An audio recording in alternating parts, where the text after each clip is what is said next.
Assalamualaikum warahmatullahi wabarakatuh. Alhamdulillahi rabbil alamin, nahmaduhu wa nasta'inuhu wa nastaghfiruhu wa natubu ilaihi wa nastahdi wa na'udhu billahi min syururi anfusina wa min sayyiati a'malina. Man yahdihillahu fala mudilla lahu wa man yudlil fala hadiyalah. Asyhadu an la ilaha illallah wahdahu la syarika lahu wa asyhadu anna Muhammadan abduhu wa rasuluh. Allahumma salli ala Muhammad wa ala ali Muhammad kama sallaita ala ali Ibrahim innaka Hamidum Majid. Wa barik ala Muhammad wa ala ali Muhammad kama barakta ala ali Ibrahim innaka Hamidum Majid. Wa sallim tasliman katsira, amma ba'd. Ma'asyiral ikhwah wal akhwat fid din rahimani wa rahimakumullah. Alhamdulillah, pada kesempatan malam hari ini hendaknya kita selalu bersyukur kepada Allah Subhanahu wa taala karena atas limpahan rahmat, taufik, hidayah serta ma'unah dan juga nikmat-nikmatnya Allah Subhanahu wa taala kembali memudahkan kita untuk menambah ketaatan-ketaatan kepadanya, yang harapan kita mudah-mudahan menjadi pemberat timbangan amal kebaikan kita kelak di akhirat. Amin ya rabbal alamin. Kita lanjutkan membaca kitab Al-Lil Imam Asy-Syafi'i rahimahullahu taala, masih pada kitabus shalah, dan kita sampai pada bab yang ke-85, yaitu ijtima'ul qaumi fi manzilihim sawa'un. Berkumpulnya satu kaum yang kedudukan mereka itu sama. Dan ini masih membahas tentang sholat berjamaah, lebih khusus lagi tentang siapa yang paling berhak menjadi imam. Karena di dalam bab sebelumnya kita sudah membaca bagaimana pendapat beliau berdasarkan dalil-dalil hadis tentang siapa yang paling berhak menjadi imam pada sholat jamaah di satu kampung, yakni beliau menyebutkan yang pertama adalah waliyul amri, yaitu kepala pemerintahan atau kepala kampung di situ. Kemudian beliau juga membahas tentang bagaimana kalau tidak ada kepala kampung atau waliyul amri di daerah tersebut. Maka di dalam bab yang ke-85 ini, ijtima'ul qaumi fi manzilihim sawa'un. Jika di satu tempat tidak ada pemimpin di situ, kemudian kedudukan mereka dalam hal kriteria menjadi imam itu sama. Misalnya dalam hal tentang kealiman mereka tentang Al-Quran, tentang As-Sunnah, ataupun yang lainnya yang menjadi kriteria prioritas menjadikan seseorang sebagai imam. Qala Asy-Syafi'i rahimahullahu taala, akhbarana Ats-Tsaqafi an Ayyub an Abi Kilabah.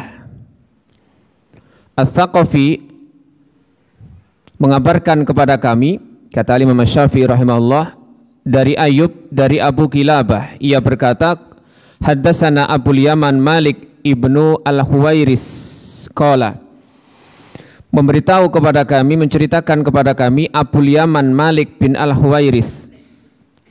Qala, ia berkata, qala lana Rasulullah sallallahu alaihi wasallam. Rasulullah sallallahu alaihi wasallam bersabda kepada kami, sallu kama ra'aitumuni usalli. Salatlah kalian sebagaimana kalian melihat aku salat. Fa idza hadaratis salatu, maka apabila waktu salat telah masuk, telah hadir, falyu'adzin lakum ahadukum, maka hendaknya salah seorang di antara kalian beradzan untuk kalian, wal ya ummukum akbarukum, dan hendaknya yang paling tua di antara kalian yang menjadi imam. Ini salah satu riwayat dalam hadis yang dikeluarkan oleh Imam Bukhari dalam bab adab, dan juga yang lainnya seperti Imam Abu Dawud, At-Tirmidzi, dan juga Imam An-Nasai. Dari hadis ini Al-Imam Asy-Syafi'i rahimahullah memberikan komentar. Haula'i qaumun qadimu ma'an. Hadis ini tidak menunjukkan semata-mata bahwa yang paling utama kriteria menjadi imam itu orang yang paling tua. Jadi hadis tadi memang secara zahir nasnya jelas, maka hendaknya orang yang paling tua di antara kalian mengimami kalian, menjadi imam bagi kalian. Ini kata beliau, kata Imam Syafi'i, jika mereka itu setara dalam kriteria menjadi imam yang sebelum-sebelumnya. Misalnya Nabi SAW dalam hadis yang lain menyatakan bahwa yang paling berhak untuk menjadi imam adalah aqra'uhum li kitabillah, orang yang paling mengerti tentang Al-Quran. Para fuqaha menyebutkan yang disebut paling mengerti di sini adalah paling bagus bacaannya. Kemudian yang kedua, fa in kana sawaan, kalau keduanya itu keilmuan tentang bacaan Al-Quran sama, maka kriterianya adalah fa'a'lamuhum sunnatan, fa'alamuhum bis sunnah, maka yang paling mengerti di antara mereka tentang as-sunnah. Dan para ulama menyebutkan bahwa yang dimaksud dengan paling mengerti tentang as-sunnah di sini adalah secara khusus tentang masalah fikih salat. Kemudian menurun lagi sampai pada level siapa yang paling tua. Sehingga hadis ini dimaknai oleh Imam Asy-Syafi'i, haula'i qaumun qadimu ma'an, mereka setara dalam hal Al-Quran, dalam hal as-sunnah, ya. Kemudian masuk Islamnya pun bareng, maka fa'asbahu an takuna qira'atuhum wa tafaqquhuhum sawa'an fa'umiru an ya'ummahum akbaruhum, maka kriterianya kemudian yang dipakai adalah yang paling tua, sehingga tidak serta-merta untuk menjadikan seseorang imam itu dari sisi usia saja, karena ada kriteria-kriteria lain yang lebih dijadikan prioritas, seperti tadi tentang Al-Qur'annya, tentang as-sunnahnya, ya. Wa bidzalika amuruhum wa bihadza na'khudhu, maka dengan itulah aku memerintahkan kepada mereka dan dengan inilah kami berpendapat. Jadi kalau sampai level pengetahuan mereka tentang Al-Quran, tentang As-Sunnah itu sama levelnya, maka dipilihlah yang menjadi imam mereka adalah yang paling sepuh, yang paling tua usianya. Fa na'murul qauma idza ijtama'u fil maudhi, maka kami perintahkan satu kaum jika mereka berkumpul di tempat laisa fihim walin, tidak ada pemimpin di situ. Karena kalau sudah ada pemimpin, maka kriteria-kriteria yang ada tadi itu masih kalah, karena yang lebih layak adalah pemimpin. Walaisu fi manzili ahadin, dan mereka berada tidak pada salah satu rumah di antara mereka yang kumpul itu. Tidak ada pemimpin, kemudian di situ juga tidak di rumah salah satu di antara mereka. Sebab kalau sampai mereka berada di satu rumah, di satu tempat yang di antara mereka ada pemiliknya, ada di antara mereka pemilik tempat itu, maka dialah yang lebih layak untuk mengimami. Tapi jika tidak, an yuqaddimu aqra'ahum, maka yang didahulukan adalah orang yang paling bisa membaca Al-Quran. Wa afqahahum, kemudian orang yang paling tahu fikih, yakni secara khusus tentang fiqhus shalah. Wa asannahum, dan kemudian kriterianya adalah yang paling sepuh, paling tua di antara mereka. Fa illam yajtami dzalika fi wahidin, kalau hal tersebut tidak terdapat pada salah seorang di antara mereka, fa in qaddamu afqahahum idza kana yaqra'ul qur'ana, maka jika mereka mendahulukan orang yang paling ngerti tentang fikih apabila dia membaca Al-Qur'an, faqara'a minhu ma yaktafi bihi fi sholatihi, dan bacaan Qur'annya sebatas yang menjadikan sholatnya sah, fahasanun, maka itu baik. Jadi kalau misalnya ada seseorang yang bacaan Al-Fatihahnya sudah memenuhi kriteria syarat sah, bacaan Qur'annya juga standar, seandainya dia dari sisi fikih sholat paling mengerti, maka jika orang seperti ini dijadikan imam, ini bagus, kata beliau. Wa in qaddamu aqra'ahum idza kana ya'lamu minal fiqhi ma yalzamuhu fis sholati, dan jika mereka mendahulukan orang yang paling ngerti, paling pintar membaca Quran dan mengetahui fikih sebatas fikih sholat, fahasanun, maka ini pun baik. Jadi antara pengetahuan tentang Al-Quran dengan fikih sholat ini memiliki keutamaan tertentu. Ada orang yang bacaan Qur'annya bagus, fikih sholatnya pas-pasan, tapi dalam masalah sholat saja. Masalah yang lainnya dia tidak begitu ngerti, tapi dia paling tidak ngerti tentang fikih sholat. Maka orang seperti ini ketika dijadikan imam bagus, karena yang dilakukan adalah dalam sholat saja, sehingga fikih sholat saja sudah mencukupi. Tapi bacaan Qur'annya dia bagus. Ada seseorang yang fikihnya itu luas, bukan hanya fikih sholat saja yang bagus, yang ngerti, tetapi bacaan Qur'annya hanya sebatas menjadikan sholat itu sah. Misalnya Fatihahnya sudah memenuhi syarat sholat itu sah. Sebab kalau seorang imam membaca Fatihah saja tidak sah, maka berarti gugur dia dijadikan sebagai imam, tidak boleh. Jadi kalau dia bisa membaca Quran dari sisi Fatihah itu sholatnya sah, ya tidak sebegitu pinter dengan kriteria orang yang pertama tadi, tapi punya kelebihan dari sisi fikih, maka seperti ini diangkat jadi imam pun sama-sama bagusnya, kata beliau. Wa yuqaddimu hadaini ma'an ala man huwa asannu minhuma. Nah, kalau kriterianya dua orang ini sama, ya, antara bacaan Qur'annya ada yang standar tapi fikihnya luas, ada yang fikihnya standar tapi baca Qur'annya bagus, maka kemudian wa yuqaddimu hadaini ma'an ala man huwa asannu minhuma.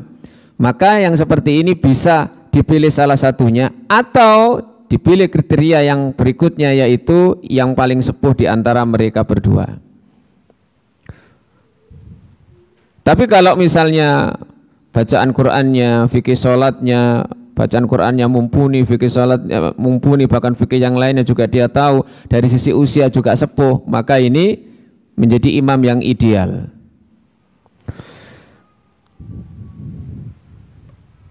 Wa inna makila wallahu ta'ala a'lam an ya ummahum aqra'uhum anna man madha minal a'immah kanu yuslimuna kibaran. Beliau mengatakan, ya, wallahu ta'ala a'lam, kenapa kok sampai disebutkan bahwa yang mengimami mereka adalah orang yang paling fasih bacaannya, paling pintar bacaannya, anna man madha minal a'immah kanu yuslimuna kibaran, karena mereka menyerahkan kibaron, orang-orang yang sepuh, fayatafaqqahuna qabla an yaqra'ul qur'ana, mereka memahami fikih sebelum belajar membaca Al-Quran dengan benar. Jadi mereka mempelajari fikih dahulu, kemudian setelah itu mereka mendalami Al-Quran. Wa man ba'dahum kanu yaqra'una al-Qur'ana sigharan qabla an yatafaqahu. Nah, orang setelah mereka itu mereka mempelajari Al-Qur'an di waktu kecil dulu, mereka mendalami Al-Qur'an dulu qabla an yatafaqahu, sebelum mereka belajar tentang masalah fikih.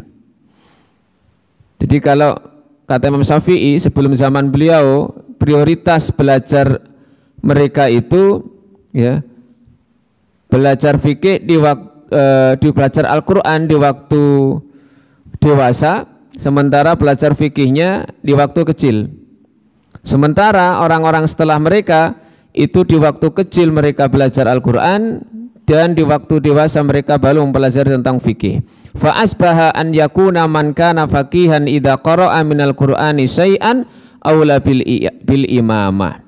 Sehingga orang yang memiliki ilmu tentang fikih apabila ya bisa membaca Al-Qur'an sebatas standar menjadikan salat itu sah, aula bil imamah, itu lebih utama dijadikan imam, li'annahu qad yanubuhu fis salati ma yaqilu kaifa yaf'alu fihi bil fiqhi. Kenapa? Karena kadang-kadang di dalam salat itu yang dinilai adalah sebatas apa yang dia bisa khusyuk konsentrasi. Kemudian yang kedua adalah bagaimana dia berbuat atau melakukan kaifiyah salat itu secara fikih. Wala ya'lamuhu man la fiqha lahu, dan kami tidak mengetahui orang yang dijadikan imam itu orang yang tidak paham fikih. Wa idza stawau fil fiqhi wal qiraati ammahum asannuhum. Nah, jika mereka setara dalam fikih dan bacaan Quran, maka yang menjadi imam mereka adalah orang yang paling sepuh di antara mereka.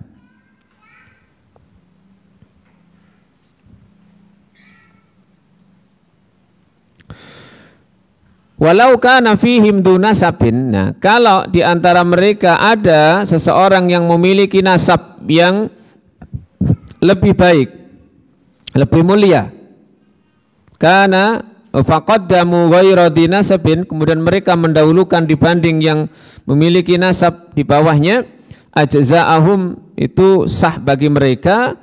Wa in qaddamu dzan nasabi istabahat haluhum fil qiraah wal fikhi, dan jika mereka mendahulukan yang memiliki nasab lebih mulia itu dan kondisi bacaan dan fikih mereka sama, maka itu pun bagus. Li'annal imamata manzilatu fadlin, karena keimaman itu kedudukan kemuliaan. Wa qad qala Rasulullah sallallahu alaihi wasallam, dan Rasulullah sallallahu alaihi wasallam bersabda, qaddimu Quraisyan wala tuqaddamuha. Dahulukan orang-orang Quraisy dan jangan kamu dahului mereka.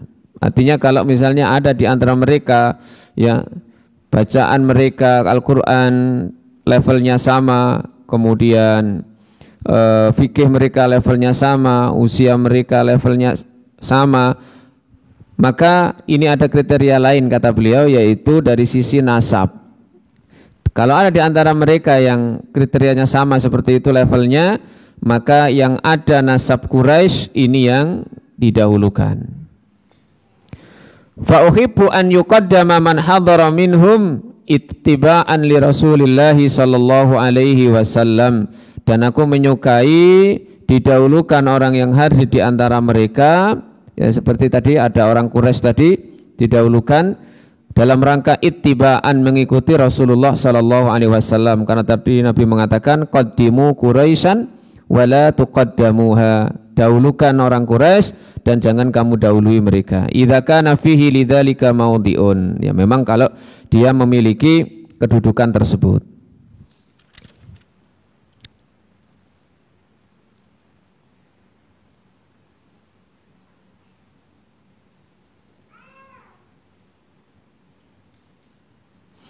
Kemudian ada riwayat lagi yang disampaikan oleh Imam Asy-Syafi'i.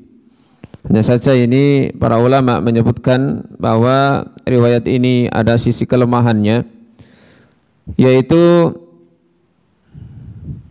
dari Atha, ia berkata kana yuqalu dahulu dikatakan ya ummuhum afqahuhum, orang yang paling faqih di antara mereka adalah berhak mengimami mereka. Fa in kanu fil fiqhi sawaan, maka jika mereka dalam fikih itu sama levelnya, fa aqra'uhum, maka orang yang paling fasih bacaan Qur'annya. Fa in kanu fil fiqhi wal qiraati sawaan, jika mereka dalam fikih dan bacaan Qur'an sama levelnya, fa asannuhum, maka yang paling sepuh paling tua di antara mereka. Summa awattuhu ba'da dzalika fil abdi, kemudian aku praktekkan itu setelah itu dalam masalah budak. Ya ummu, yang mengimami. Fakultu ya ummuhum al abdu idza kana afqahahum. Aku katakan kepada Atok, apakah seorang hamba atau budak itu bisa mengimami mereka kalau budak itu adalah orang yang paling faqih di antara mereka? Qala na'am, ya. Kalau budak itu paling faqih di antara mereka, maka budak ini pun bisa menjadi imam mereka. Ini saja riwayat ini disebutkan oleh para ulama ada sisi kelemahannya. Jadi salah satu perawinya ini lemah.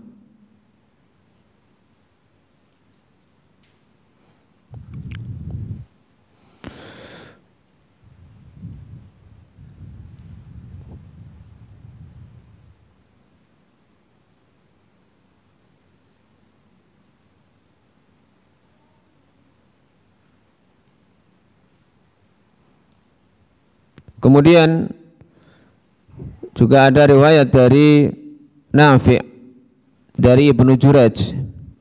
Ibnu Juraj mengatakan Nafi' mengabarkan kepada kami. Nafi' ini adalah bekas budaknya Ibnu Umar. Qala, ia berkata, uqimatis shalah, salat diiqamahi fi masjidin bi ta'ifatin minal Madinah, di sebuah masjid di daerah Madinah. Wali ibni Umar qariban min dalikal masjid ardun ya'maluha, dan Ibnu Umar memiliki tanah di samping atau di dekat masjid tersebut. Wa imamu dalikal masjid maulan lahu, dan imam masjid tersebut adalah bekas budaknya. Wa maskanu dalikal maula wa ashabihi, dan tempat bekas budak tersebut dan para sahabatnya. Summa falamma sami'ahum Abdullah ibn Umar ja'a, kemudian tatkala bekas budak dan sahabat-sahabatnya itu mendengar bahwa Abdullah bin Umar datang, liyashhada ma'ahumus shalah, untuk ikut bersama mereka salat. Faqala lahul maula sahibul masjid, kemudian bekas budak tadi itu sebagai pemilik masjid itu, artinya pengelola dan juga kalau sekarang mungkin ketua takmirnya atau yang diangkat untuk memakmurkan masjid tersebut, dipasrai di situ, mengatakan kepada Ibnu Umar, taqaddam fasalli, panjenengan maju imami kami, karena tahu posisi Ibnu Umar sahabat yang mulia, dan mereka juga nyadari kalau mereka itu bekas budak. Faqala lahu Abdullah, kemudian Abdullah bin Umar mengatakan kepadanya, anta ahaqqu an tusalliya fi masjidika, kamu yang paling berhak untuk menjadi imam di masjidmu, minni, daripada aku. Fasallal maula sahibul masjid, maka bekas budak itu pun mengimami salat jamaah, dan salah satu makmumnya adalah Ibnu Umar tadi. Sehingga sahibul masjid ka sahibil manzil, pemilik masjid itu seperti pemilik rumah. Fa akrahu an yataqaddamahu ahadun, maka saya tidak suka, kata Imam Syafi'i, kalau ada seseorang yang mendahuluinya, illa sultan, kecuali penguasa, kecuali waliul amri, karena penguasa ini berhak untuk mengatur dan menjadi pemimpin mereka termasuk dalam hal sholat berjamaah di masjid. Waman amma minar rijali mimman karihtu imamatahu, ya, dan orang yang mengimami orang lain dari orang yang aku tidak menyukai keimamannya, fa aqamas sholata ajza'at imamatuhu. Tapi kalau sampai dia terus ngimami, maka sholatnya atau imamah dia, kepemimpin dia dalam sholat berjamaah itu sah. Tapi ini dimakruhkan dan para ulama juga seperti itu. Tapi tidak mempengaruhi sah tidaknya sholat tersebut.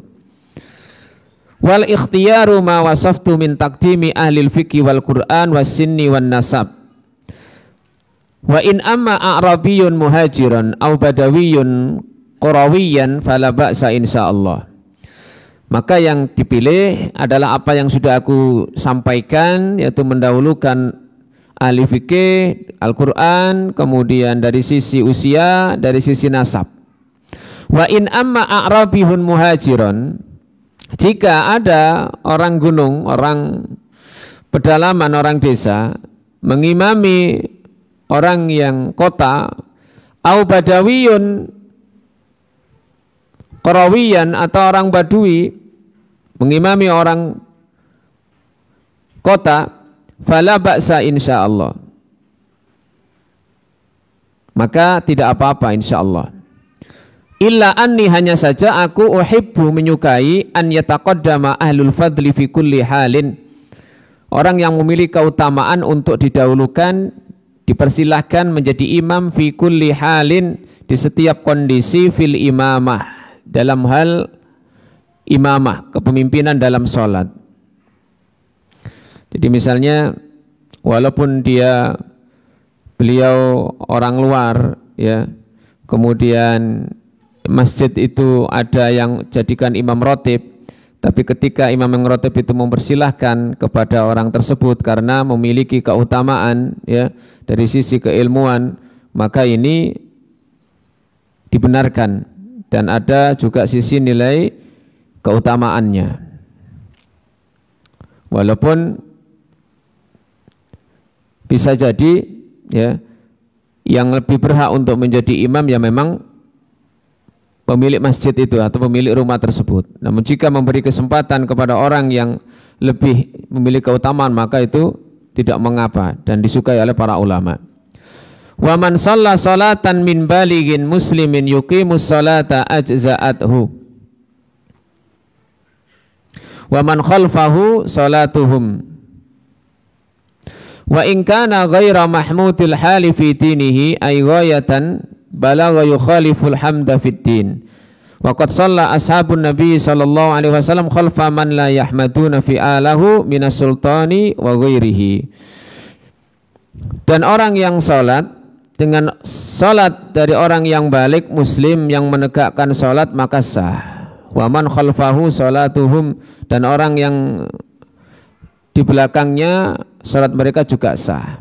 Artinya orang yang menjadi imam itu selagi balik kemudian muslim menegakkan salat, maka sah-sah saja dijadikan imam, walaupun mungkin, ya, orang tersebut ada sisi-sisi kelemahannya. Wa in kana ghaira mahmudil hal fi dinihi, dan jika orang tersebut yang dijadikan imam itu tidak terpuji kondisinya dalam masalah agama, ya, ay ghayatan balagha yukhaliful hamda fid din, artinya, ya, dari sisi agama orang ini kurang baik.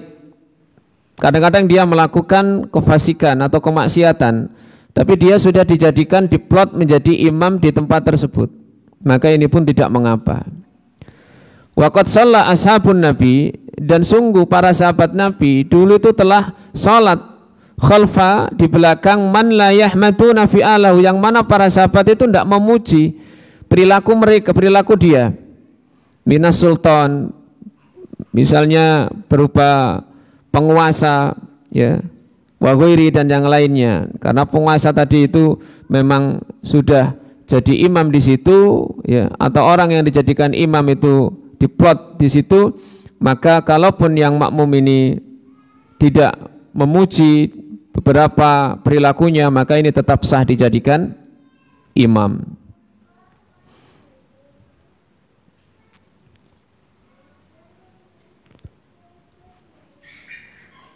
Apalagi dia sebagai seorang sultan atau penguasa.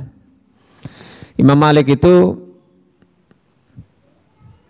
pernah sholat sampai 2 kali di masa beliau karena salah satunya adalah sholat yang dipimpin oleh penguasa, sholat asar, ini waktunya lambat, diolor-olor. Sehingga Imam Malik itu ketika masuk waktu sholat asar, beliau sholat sendiri di rumah. Kemudian ketika sholat di masjid jami itu dipimpin penguasa tadi didirikan di waktu yang agak lambat ya, jadi waktunya molor, maka beliau ikut sholat berjamaah di situ. Dalam rangka apa? Menjaga muamalah dengan penguasa. Ya, karena memang di dalam masjid, ya apalagi masjid jami itu sebenarnya yang berhak untuk menjadi imam adalah penguasa di situ. Sehingga Imam Malik pun sholat 2 kali, tapi tetap ikut sholat bersama para penguasa tersebut.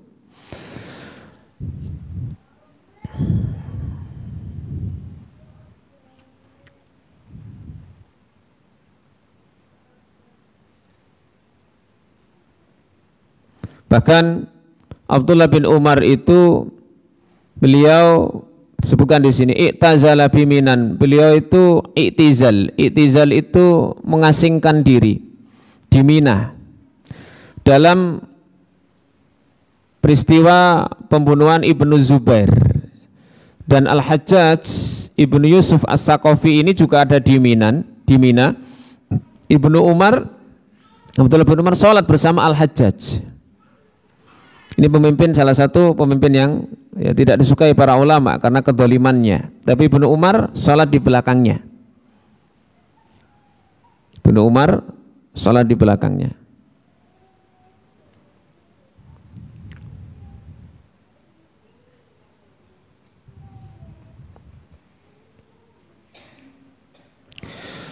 Kemudian akhbarana Hatim an Ja'far bin Muhammad an abihi annal Hasan wal Husain radhiyallahu anhuma kana yusalliyani khalfa Marwan.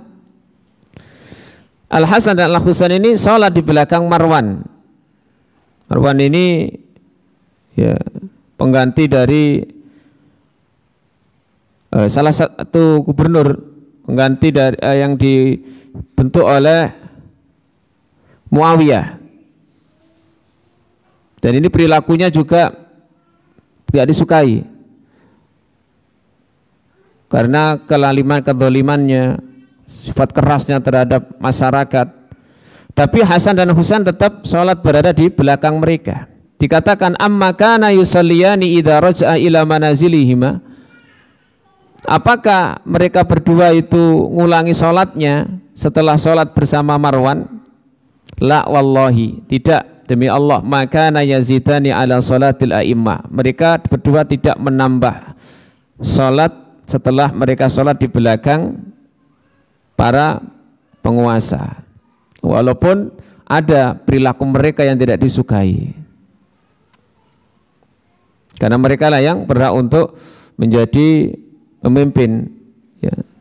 Dan itu juga dalam rangka menjaga hubungan mereka di antara mereka. Makanya nanti akan ada bab di sini ya, karahiyatul imamah, seorang imam yang enggak disukai. Kemudian bab yang berikutnya 86, salatul rajuli bi salatir rajuli lam ya ummahu. Salatnya seseorang mengikuti salat orang lain yang tidak berniat menjadi imamnya. Kita salat sendirian niatnya, tiba-tiba ada yang mengikuti kita, menjadi makmum bagi kita. Akhbarana Ar-Rabi' qala akhbarana Syafi'i. Ar-Rabi' mengabarkan kepada kami, ia berkata, Syafi'i mengabarkan kepada kami, fa idza ftataha ar-rajulu sholata li nafsihi, jika ada seorang yang membuka sholatnya untuk dirinya sendiri. Dia tidak berniat menjadi imam, dia niat sholat munfarid, sholat sendirian. La yanwi an ya umma ahad, dan dia tidak berniat mengimami seorang pun. Faja'at jama'atun, tiba-tiba datang sekelompok orang. Awahidun, atau satu orang yang ingin ikut. Fasallau bisolatihi, lalu mereka sholat menjadi makmum orang yang satu tadi. Fasolatuhu mujzi'atun, maka sholatnya sah. Anhum, dari mereka. Wa huwa lahum imamun, dan ia menjadi imam bagi mereka. Wala farqa bainahu wa bainar rajuli, dan tidak ada bedanya antara dia dan antara seorang yanwi an yusolliya lahum, yang berniat sholat bersama mereka, mengimami mereka. Jadi sah-sah saja.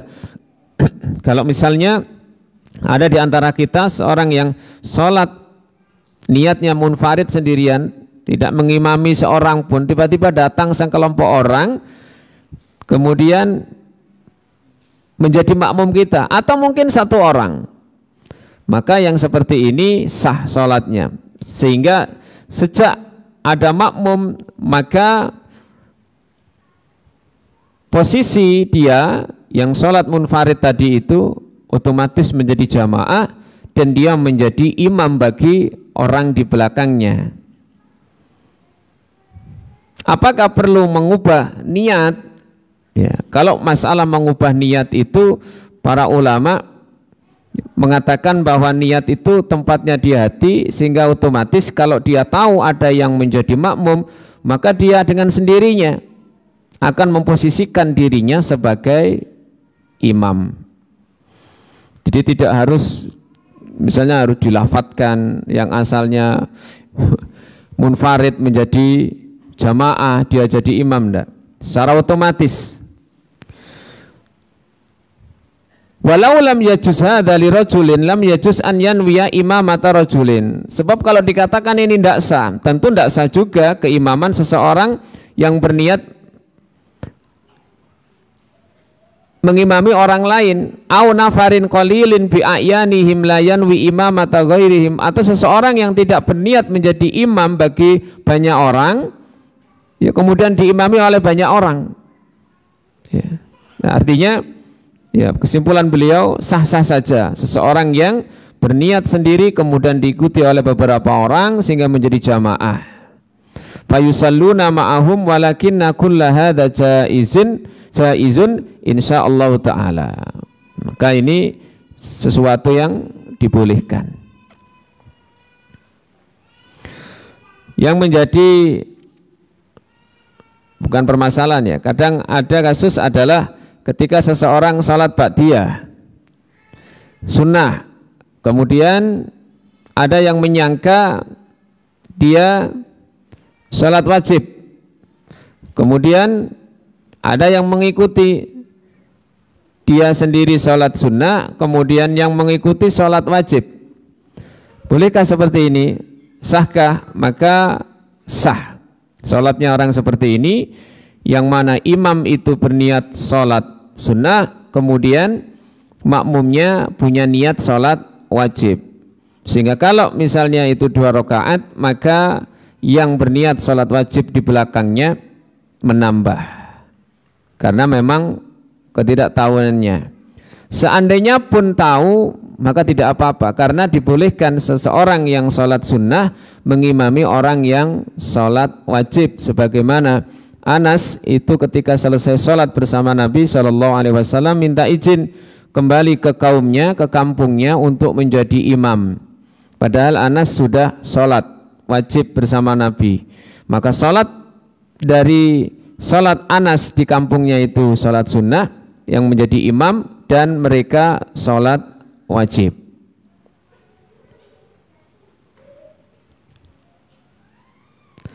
Karahiyatul imamah, bab yang ke-87. Imam yang dibenci. Al-Imam Asy-Syafi'i rahimahullah menyebutkan 2 riwayat tentang masalah kondisi imam yang enggak disukai oleh para jamaah, oleh para makmum. Yang pertama, hadis yang sahih. Rawa Safwan ibnu Sulaim qala Syafi'i rawa Safwan ibnu Sulaim an ibnil Musayyib an Abi Hurairah anin Nabi sallallahu alaihi wasallam qala ya'ti qaumun fayusalluna lakum fa in atammu kana lahum wa lakum wa in naqasu kana alaihim wa lakum. Akan datang satu kaum nanti, fayusalluna lakum, mereka menjadi imam bagi kalian. Fa in atammu kana lahum, fa in atammu kana lahum wa lakum, jika mereka menyempurnakan salatnya benar, maka pahalanya bagi mereka, bagi para imam itu, dan juga bagi para makmum, bagi kalian.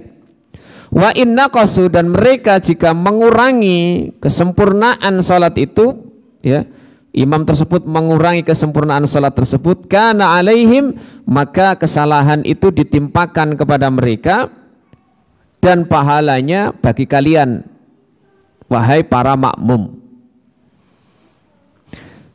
Kemudian riwayat yang kedua, akhbarana Sufyan anil A'mash an Abi Salih an Abi Hurairah yabluhu bihin Nabiyya sallallahu alaihi wasallam qala al imamu dhaminun, imam itu orang yang memberikan jaminan, wal muadzinu mu'tamanun, muadzin itu orang yang diberi amanah. Imam itu orang yang menjamin, artinya baik tidaknya sholat ini yang berani jamin itu imam. Wal muadzin, sementara muadzin itu orang yang diberi amanah menjaga waktu, melakukan azan. Maka kata beliau, Allahumma fa'arsid al-imamata, ya Allah berilah bimbingan para imam, waghfir lil muadzinin, dan ampunilah para muadzin. Karena imam itu sebagai penjamin baik tidaknya sholat, maka Nabi doakan supaya mereka dibimbing oleh Allah agar sholatnya benar, sehingga pahalanya menjadi pahala imam dan juga menjadi pahala bagi makmum.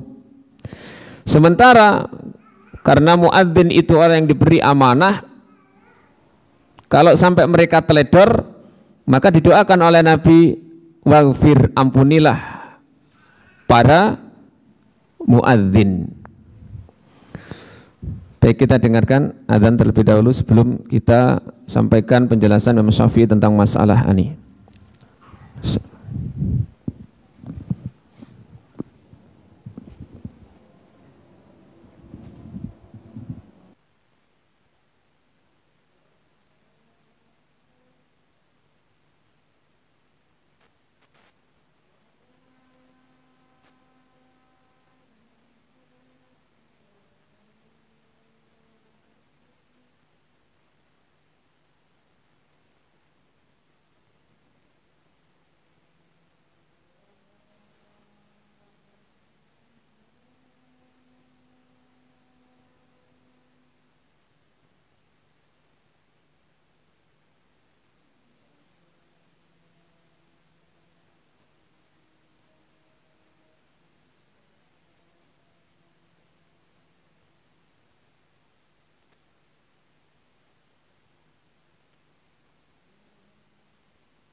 Alhamdulillah wassalatu wassalamu ala Rasulillah wa ala alihi wa sahbihi wa mawalah, amma ba'd. Kita lanjutkan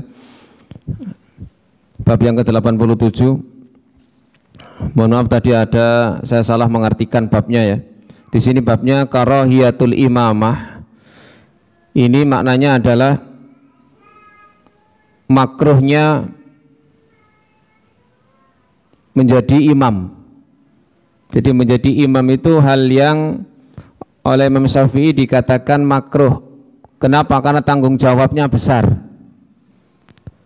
Karena dia punya tugas besar, dia sebagai penjamin benar tidaknya sholat tersebut. Sehingga diberi judul karahiyatul imamah, makruhnya menjadi imam.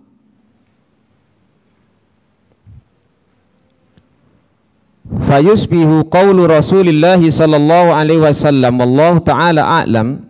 Kata beliau, maka sabda Rasulullah sallallahu alaihi wasallam, dua riwayat tadi yang kita bacakan, wallahu ta'ala a'lam, in atammu, jika para imam itu menyempurnakan, fasallu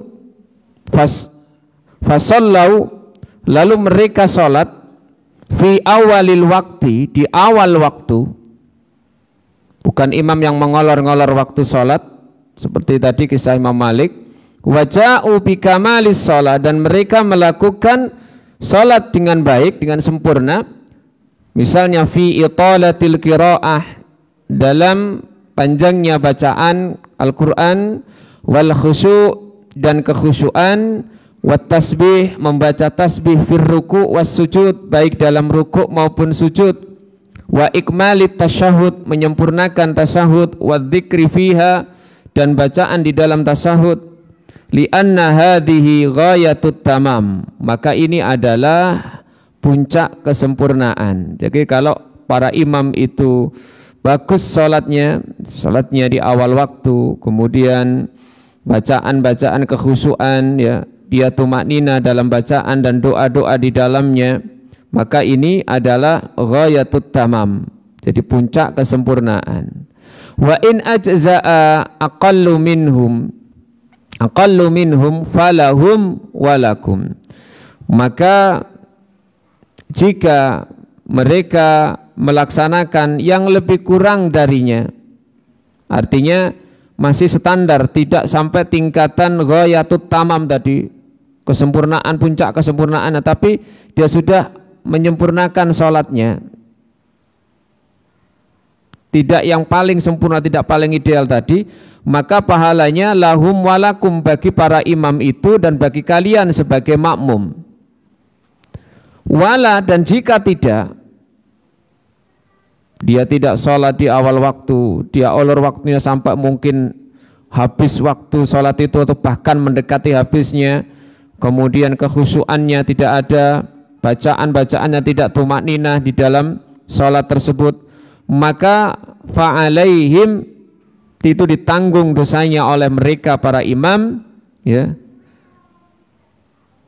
Tarkul ikhtiyari bi amdi tarkihi walakum, dan kalian mendapatkan pahala manawaitum, apa yang kalian niatkan. Fataraktumuhu li adbaihi,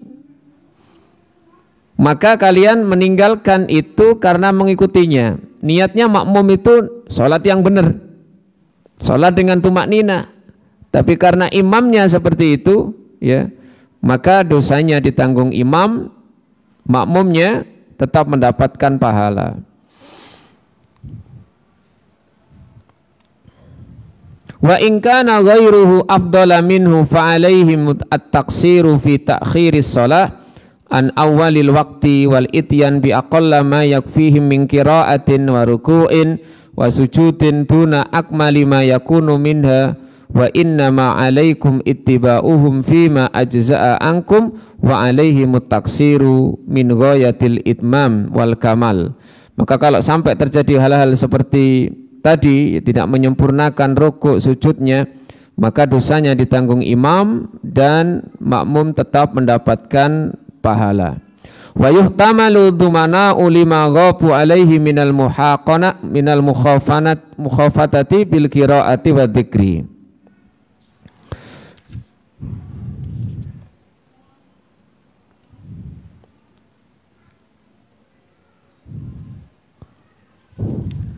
Kemudian fa amma an yatruku dhahiran aksaros sholati hatta yadhabal waktu.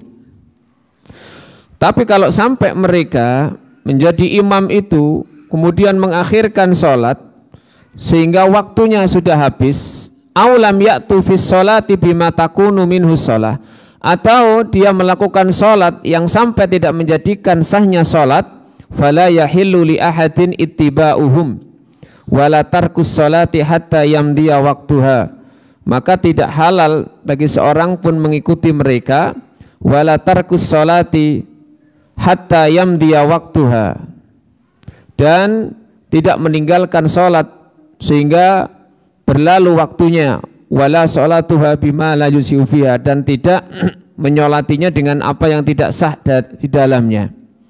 Maka wa 'alan nasi an yusallu li anfusihim au jama'atan ma'a ghairi man yasna'u hadza.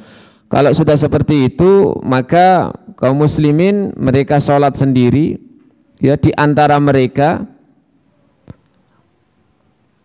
atau menyuruh seseorang untuk memimpin sholat selain orang yang berbuat tadi. Hadza mimman yusalli lahum fa in qala qailun ma dalilu ma wasaftu, ya.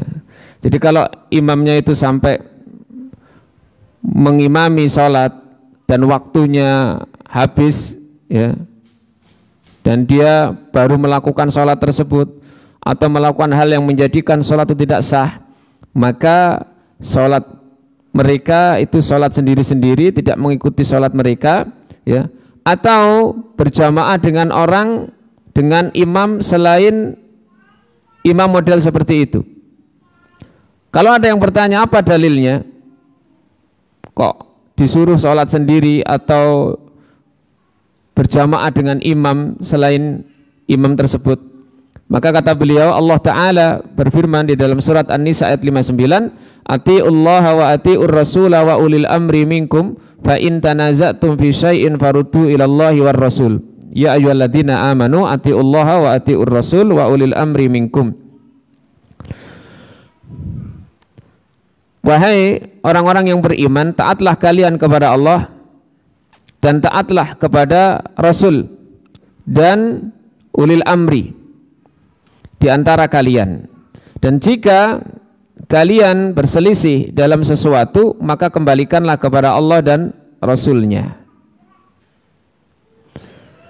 Maka sehingga ketika pemimpin tadi itu tidak taat kepada Allah dan Rasulnya dalam hal sholat khususnya, maka tidak boleh mengikuti mereka dan mereka sholat sendiri atau berjamaah dengan mengangkat imam yang benar. Dan juga Rasulullah SAW bersabda, man amarakum minal wilayati bi ghairi ta'atillah fala tuti'uhu. Barang siapa yang memerintahkan kalian atau yang menjadi pemimpin bagi kalian dalam hal bukan ketaatan kepada Allah, maka jangan taati mereka. Di dalam hadis yang lain juga disebutkan, la ta'ata fi makhlukin fi maksiatil khaliq. Tidak boleh taat kepada makhluk dalam rangka maksiat kepada khaliq, kepada Allah.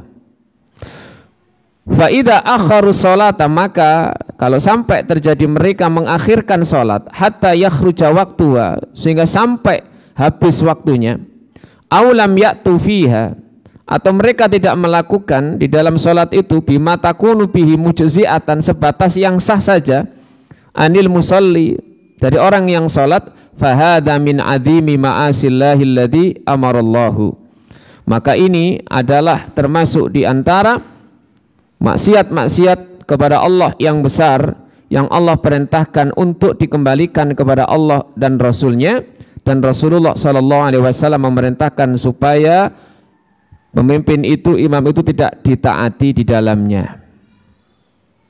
Ini.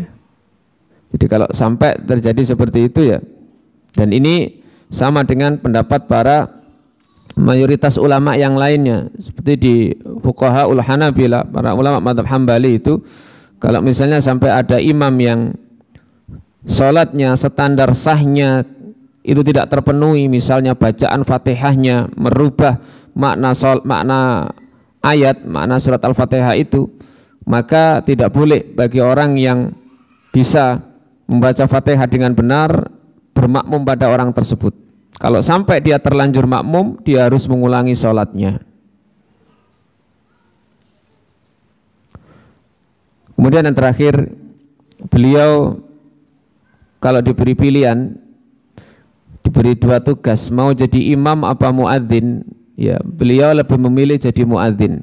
Imam Syafi'i ini, beliau mengatakan, wa uhibbul adzana, saya lebih suka diberi tugas adzan.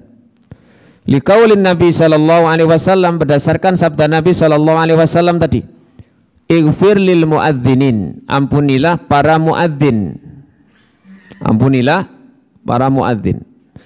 Wa akrahul imamata lidzaman, dan aku tidak suka menjadi imam karena adanya syarat jaminan tadi itu. Wa ma'alal imami fiha, dan apa yang menjadi tugas imam di dalam sholat tersebut. Ya. Jadi kalau antara muadzin dengan imam ini, Imam Syafi'i disuruh lebih milih jadi muadzin karena didoakan supaya diampuni oleh Allah. Beliau tidak menyukai jadi imam karena ada tanggung jawab besar, yaitu sebagai penjamin tadi. Dan ini juga dibahas oleh para ulama yang lain, sisi afdholiyah antara muadzin dan imam. Nah, kesimpulannya Imam Syafi'i ini, kalau sampai terjadi sholat yang nggak benar tadi, ya.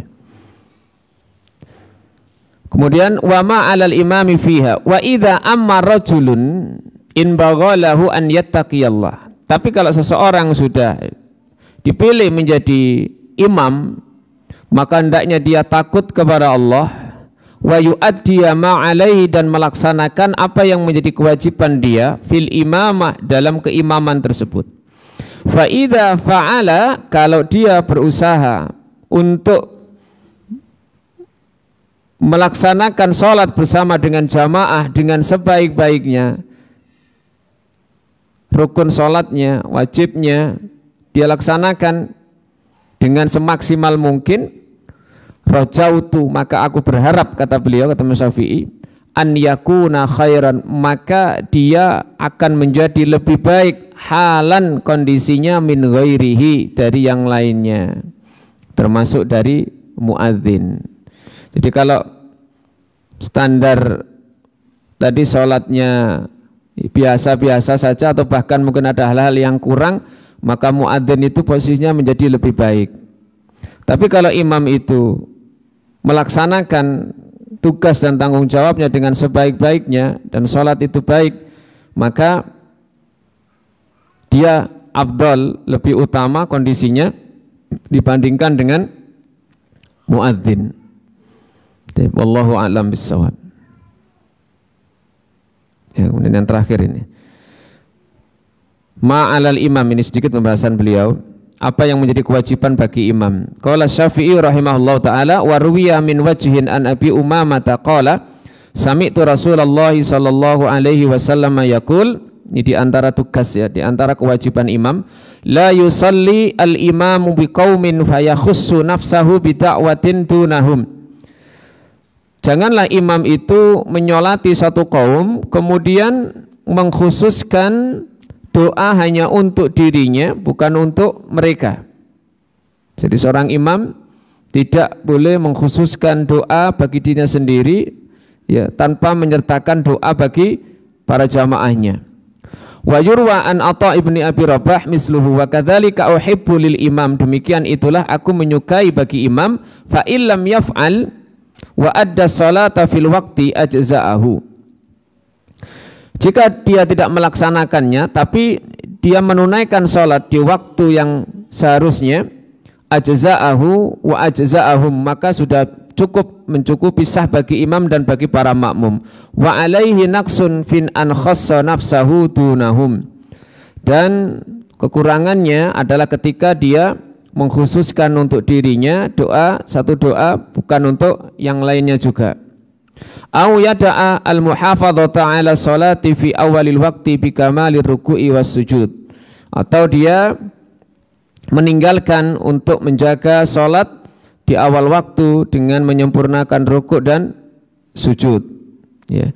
Jadi seseorang yang menjadi imam itu yang dimaksud dengan tidak boleh mengkhususkan doa untuk dirinya, ya, ketika dia berdoa dalam sujudnya misalnya, maka ini sebaiknya juga di samping dia berdoa untuk dirinya, dia juga berdoa untuk para makmum atau kaum muslimin yang lainnya. Jika dia memang mengkhususkan doa tertentu, seperti di dalam sujud itu memang dibebaskan bagi kita untuk memperbanyak doa.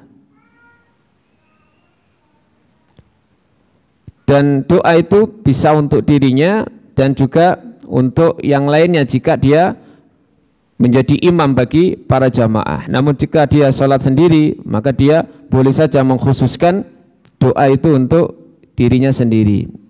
Ini maksudnya adalah ketika dia menjadi imam, maka hendaknya dia tidak mengkhususkan doa itu untuk dirinya sendiri. Wallahu a'lam bishawab.